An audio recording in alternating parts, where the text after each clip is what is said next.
Donc bonjour à tous. Pour commencer, c'est vraiment un honneur de participer à ces entretiens. C'est pour moi la première fois que je participe à des entretiens, donc je remercie Jean-Claude et je remercie aussi l'INSEP pour m'avoir demandé de faire une intervention sur ces entretiens. Donc je viens ici pour vous parler sur une thématique bien ciblée qu'on connaît sur la structure du pôle France de l'INSEP. Donc de la gymnastique artistique au plongeon en recrutement ciblé.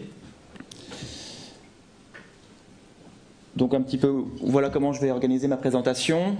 Je vais brièvement présenter la discipline parce que je pense que c'est quelque chose de vraiment important dans la thématique dans laquelle on va évoluer. Et ensuite un petit peu vous montrer les qualités similaires qu'on peut avoir entre les deux disciplines.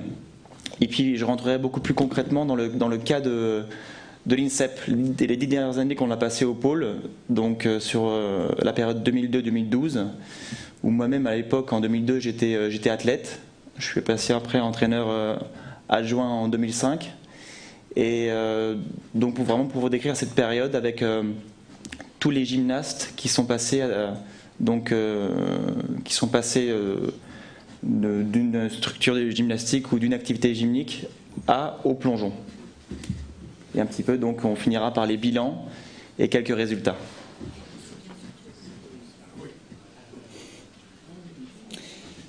Donc une brève présentation de la discipline. C'est pas vraiment la thématique d'aujourd'hui, donc je vais passer très brièvement. C'est juste pour vous situer un petit peu l'activité.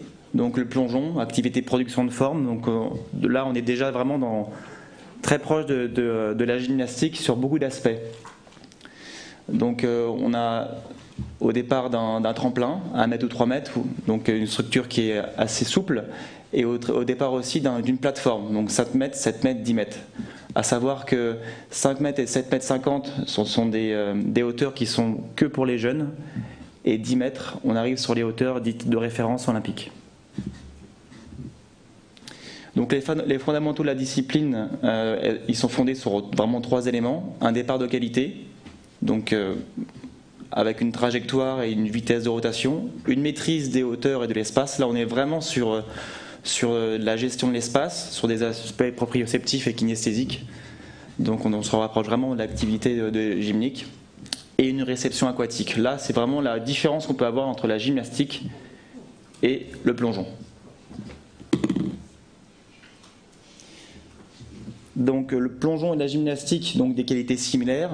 On retrouve beaucoup de points communs. Donc souplesse, puissance, explosivité, gainage. Je ne vais pas trop rentrer dans les détails, vous les avez au tableau. Esthétisme, qualité bio-informationnelle, qualité psychologique.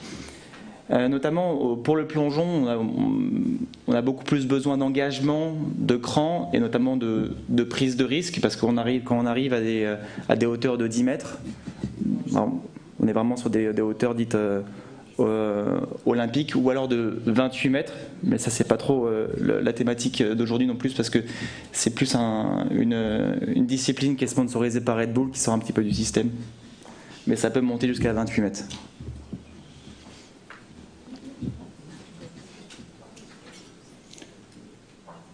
Donc je vais rentrer beaucoup plus dans le cas maintenant de ce qu'on a vécu nous à l'INSEP sur le pôle France, donc la période de 2002 et 2012. Donc 17 athlètes sont passés par le pôle. Aujourd'hui, il y a un collectif de 8 personnes. Donc, à savoir, sur les 17 athlètes qui sont passés par le pôle, il y a 10 personnes qui sont issues de la gymnastique, athlètes de haut niveau, donc en acrosport, gymnastique ou tumbling. On a eu même, je n'ai pas noté dedans, mais une personne de trampoline aussi. 5 personnes qui sont issues de la filière plongeon mais qui ont eu un passé de gymnaste à un moment donné de leur carrière, qui ont soit commencé par la gymnastique, qui ont après sont passés sur le plongeon, soit qui ont commencé par le plongeon, qui ont arrêté, qui sont passés à la gymnastique, qui sont retournés après au plongeon. On a un peu tous les cas. Et 2 personnes qui sont issues donc uniquement de la filière plongeon et qui n'ont aucun passé de gymnaste. À savoir que la petite anecdote, pour les meilleurs résultats qu'on a actuellement sur le pôle, chez les garçons, on arrive dans les 5 personnes. C'est Mathieu Rosset qui a récemment gagné donc, les choix d'Europe senior la semaine dernière.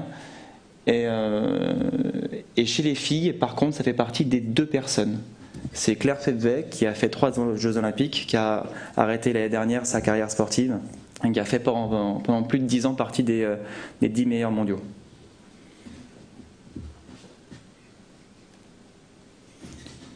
Alors le bilan des 10, on va vraiment s'attarder ici sur les 10 plongeurs issus de la gymnastique.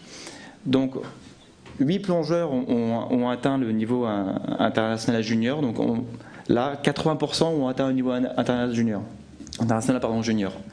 Sur ces 8 personnes, donc 8 ont atteint le niveau international senior et 2 ont mis fin à leur carrière après moins de 3 ans. À savoir que les 2 personnes qui ont mis fin à leur carrière après moins de 3 ans de pratique, c'est une personne qui avait atteint le niveau senior, qui était vraiment brillante, et une personne donc qui a atteint le niveau junior et qui a décidé d'arrêter. Actuellement, donc, on a encore des jeunes qui sont sur la structure, donc ils n'ont pas encore atteint le niveau senior parce qu'ils ont commencé le projet donc, il y a moins de 2 ans.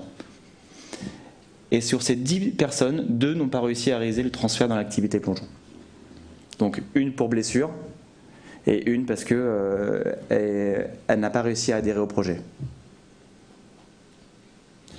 Alors le transfert gymnaste plongeon, ça se fait par rapport à ce timing-ci, pardon, excusez-moi.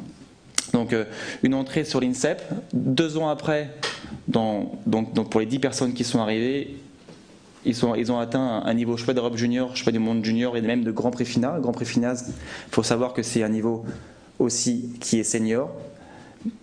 Et au bout de 3 ans, donc de la 2 à 3e année, ils ont atteint un niveau choix d'Europe senior et choix du monde senior. Et donc le cas de Audrey Labo qui a mis 6 ans, à partir de son entrée sur l'INSEP, à arriver à sa première qualification pour les Jeux Olympiques.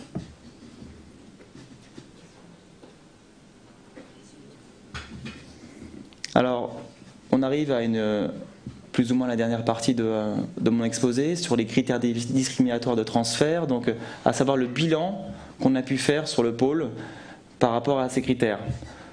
Donc il s'avère que j'ai mis les critères psychologiques en premier parce que je pars du principe que au niveau physique, tout est travaillable.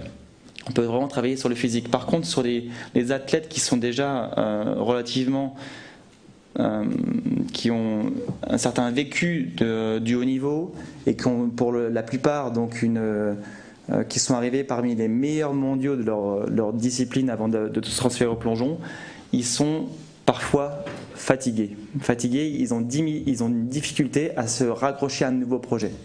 Donc c'est pour ça que j'ai mis la capacité de l'athlète à adhérer au projet. Et notamment aussi, ça a été le cas d'une personne qui a été très forte en gymnastique mais qui a eu du mal à transférer par rapport à la gestion des émotions. Tout le monde n'est pas capable de monter à 10 mètres pour se lancer dans des sauts périlleux arrière ou des vrilles. Au niveau aussi du traitement d'information, à savoir que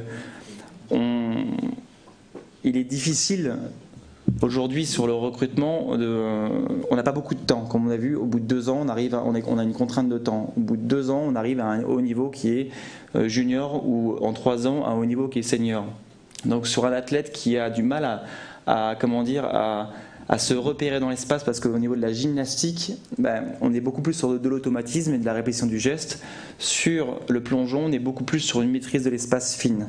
On ne peut pas se lancer à 10 mètres sans avoir vraiment une vision de ce qui se passe en l'air, vraiment un aspect visuel. Un athlète sur un double saut périmé renversé groupé, donc 2 tours et demi avec un départ qui est en avant et on tourne vers l'arrière, il doit être capable de voir 2 fois l'eau passer avant de placer ses pieds dans un point de repère. En gymnastique, c'est un peu plus différent, ça tourne beaucoup plus vite et on est beaucoup plus sur des automatismes comme au ski acrobatique. Donc voilà. Quelques résultats au niveau de la structure qu'on a pu voir. Donc, on est aussi fiers de ces résultats. C'est par exemple Antoine Cattel et Benjamin Offray qui, au bout de 10 mois de pratique, ont réussi à accrocher une 6e place au choix d'Europe des jeunes, donc au bout de moins d'1 an. Benjamin Offray, qui a été capable, donc il y a 3 semaines, de gagner une compétition internationale de référence junior, qui est révélateur de talent. Laura Marino, qui il y a 2 ans maintenant a remporté une médaille au Championnat d'Europe junior. Mathieu Rosset notamment et Damien Célie l'année dernière qui ont remporté une médaille au Championnat d'Europe senior. Et Audrey, qui est notre athlète de référence actuellement, qui est récemment en duo mixte la semaine dernière, pas plus tard que la semaine dernière, qui est championne d'Europe.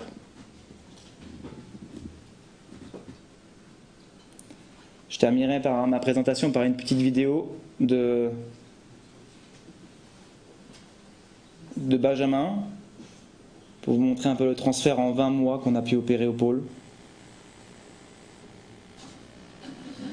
C'était il y a 3 semaines en Allemagne, durant ce meeting, qui remporte donc sur son dernier plongeon. On est passé d'un statut de gymnaste sur une structure espoir en 20 mois à un plongeur de haut niveau qui a un bel avenir devant lui.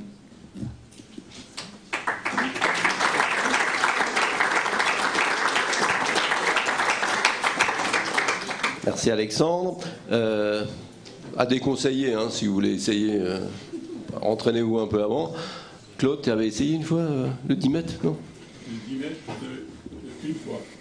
Claude, tu es monté une fois. Non. T'as sauté ou plongé? J'ai sauté.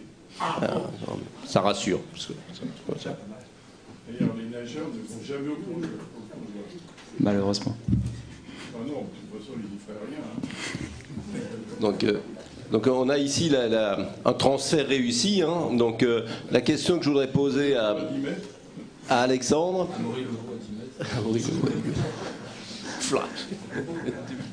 La question que je vais poser à Alexandre, c'est ils viennent de la gym, mais comment faites-vous pour les prendre à la gym, entre guillemets? Il n'y a personne qui n'a fait des gyms, donc... Si, il a fait son gym. Quand même, j'avais pas eu. Donc comment vous faites? C'est-à-dire que c'est vraiment par rapport à un réseau que nous on a avec Gilles. C'est pas un réseau du tout qui est référencé, qui est un partenariat avec la gymnastique qu'on souhaiterait d'ailleurs. Je passe un message au niveau de la gymnastique, mais c'est quelque chose qu'on fait par intermédiaire de connaissances. Donc de connaissances des entraîneurs sur les structures qui sont limitrophes ou des structures qui sont un peu plus loin, Lyon, Antibes. Donc voilà, c'est vraiment quelque chose qui n'est pas organisé de manière écrite. C'est plus des opportunités qu'on nous offre, et c'est notamment les entraîneurs de gymnastique qui pensent à leurs gymnastes qui ne pourront pas atteindre le très haut niveau senior, ou qui ne pourront pas qui ne pourront pas faire partie des meilleurs, même athlètes de haut niveau, niveau junior, qui pensent à leurs athlètes, à l'investissement qu'ils ont fait et la possibilité qu'ils ont de se transférer dans une autre discipline. Donc ça se fait de manière un petit peu nous on passe l'information au niveau des collègues qu'on a dans les structures, et inversement les collègues viennent vers nous quand ils ont des potentiels.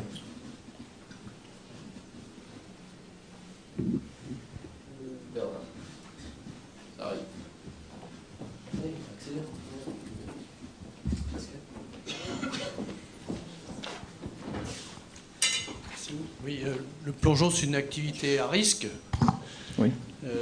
On peut y réussir sans commencer par le plongeon, avec les cas que vous avez mentionnés, notamment sur la gymnastique. Mais est-ce qu'on peut réussir en plongeon sans passer par les disciplines acrobatiques? Alors, je voulais montrer que dans le... Commencer tard, par exemple. Commencer tard. Dans ce cas-là, il faudrait commencer jeune. Le cas qu'on a eu, en fait, les 2 cas qu'on a eu, notamment le cas de Claire Fedvey, qui est quelqu'un qui n'a fait que du plongeon, qui a commencé assez jeune, mais qui a eu la chance de voyager un petit peu partout, parce que ses parents avaient un métier un petit peu atypique. Mais sinon, c'est quelqu'un qui n'a fait que du plongeon, et qui a eu... C'est aujourd'hui notre aussi athlète de référence. Elle a arrêté il y a maintenant 2 ans, mais c'est quelqu'un qui a effectué donc 3 Jeux Olympiques et qui a été pendant 10 ans, elle fait partie des 10 meilleurs mondiaux. Donc elle n'a pas un parcours de gymnastique, pas du tout.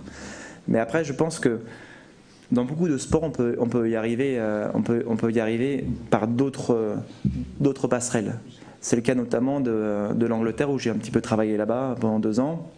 C'est beaucoup d'actualité, la notion de transfert, de transversalité entre les disciplines. Et ils font appel donc à des... c'est le cas notamment aussi, je sais, sur l'INSEP du tir à l'arc. S'il y a quelqu'un du tir à l'arc dans la salle. Donc c'est le cas du tir à l'arc actuellement. Donc une transition. Donc je pense que c'est beaucoup d'actualité. Et c'est assez intéressant de travailler avec des gens qui sont déjà formés, qui ont une maturité, qui permettent de se réinvestir. C'est assez intéressant. Ma question concernait surtout le risque. C'est-à-dire que pour les activités à haut risque corporel, il semblerait qu'il faille acquérir des automatismes plutôt assez tôt, avant la puberté. Est-ce qu'on peut réussir en plongeon en commençant après la puberté? Alors, en commençant après la puberté, oui, on peut réussir en plongeon en commençant après la puberté, mais ça va dépendre vraiment après des capacités physiques de la personne. On peut réussir, effectivement. Mais après, je ne peux pas définir le plongeon comme une activité à haut risque. Ça dépend vraiment de l'entraîneur, de sa capacité aussi à percevoir un projet et d'amener un athlète à le former sur un projet. Je pars du principe que si on travaille avec un jeune et qu'on a une vision sur le long terme avec lui, on peut l'amener à passer à travers les étapes. Et ces étapes vont sécuriser la pratique.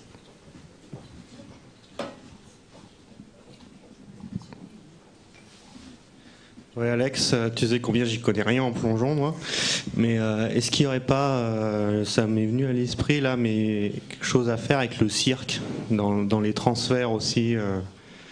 C'est quand tu as parlé des repères dans le fait d'intégrer des athlètes. Je sais que le cirque, c'est pas non plus une discipline olympique, mais je pense qu'il y a des choses qui sont proches de la gym et qui répondent plus à vos besoins sur les aspects psychologiques que tu as apportés dans ta dernière diapo, avoir des repères visuels et ainsi de suite. Est-ce que vous y avez pensé? Est-ce que vous l'avez même peut-être déjà fait? Ça, c'est ma première question. Et ma deuxième question, comme je sais que tu as une expérience en tant qu'athlète, en tant qu'entraîneur et en tant qu'entraîneur adjoint, de tout ce qui se fait aussi à l'extérieur de la France. Est-ce que tu peux nous donner un peu ton point de vue sur ton regard du système qui marche bien, enfin que tu nous as montré? Est-ce que tu peux le mettre en relation avec ce qui se fait en Angleterre, au Canada ou en Chine? Parce que vous avez aussi un peu d'expérience, je pense, à travers Audrey, de ce qui peut se faire en Chine. Alors je vais commencer par ta première question.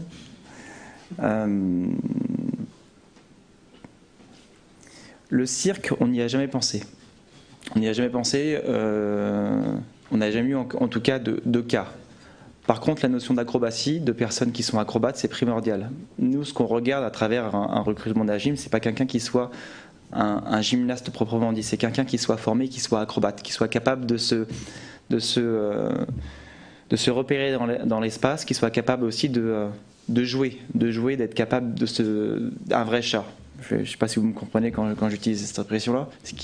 Quoi qu'il arrive, qu'on lui demande une consigne, ou dans l'évolution qu'on va avoir au terme de la séance ou dans l'année, si on doit mettre en place des nouveaux plongeons, qu'il soit capable de se repérer, quoi qu'il arrive. S'il faut qu'il fasse une vrille dans le premier salto ou une vrille dans le deuxième salto, pour lui, ça ne lui posera pas de problème. C'est vraiment une notion d'acrobatie. Donc, le partenariat avec le cirque, je voudrais bien. Il n'y a personne dans la salle qui fait partie du cirque, mais on n'a pas de connexion. En tout cas, moi, j'en ai pas. Mais se rapprocher, après, c'est toujours difficile quand on n'a pas de quelqu'un à l'intérieur du système de rentrer dedans. On passe pour des personnes qui veuillent prendre des jeunes, donc c'est un peu compliqué. C'est beaucoup mieux quand on a quelqu'un en face de nous, qui peut être un ami à moi ou quelqu'un que je connais bien, qui me connaît depuis longtemps et qui sait comment je travaille et qu'est-ce que je veux faire. Ensuite, par rapport à mon point de vue, notamment notre système à l'INSEP qui marche et ce qui se passe notamment en Angleterre, ce que je connais un petit peu, et après en Chine, la Chine c'est très à part, c'est très différent. C'est de la masse, c'est plus de 10 centres en Chine où ils ont le même programme et pour tout le monde. Donc c'est vraiment les meilleurs qui sortent. C'est le travail de masse. En Angleterre, on est sur du travail aussi de masse, mais on est vraiment... Ils font ce qu'on fait nous, mais de manière beaucoup plus organisée, parce qu'ils ont beaucoup plus d'opportunités. Ils peuvent aller, notamment le projet que je faisais sur Londres, c'est d'aller dans les écoles et de recruter des jeunes. Donc de parler du plongeon, de recruter des jeunes. Chose qu'on ne peut pas faire. Moi j'aimerais beaucoup aller sur une école à l'école de Vincennes, primaire, mais on n'y a pas accès. Donc c'est ça, on peut pas travailler sur les mêmes, au même niveau. Donc voilà. Maintenant, aujourd'hui, le bilan que j'ai au niveau de l'Angleterre, c'est que nous, on a eu 17 jeunes en 10 ans. Eux, ils ont des centaines de jeunes qui rentrent dans les pôles chaque année. Voilà la différence qu'il y a entre nous et eux. C'est beau. Voilà.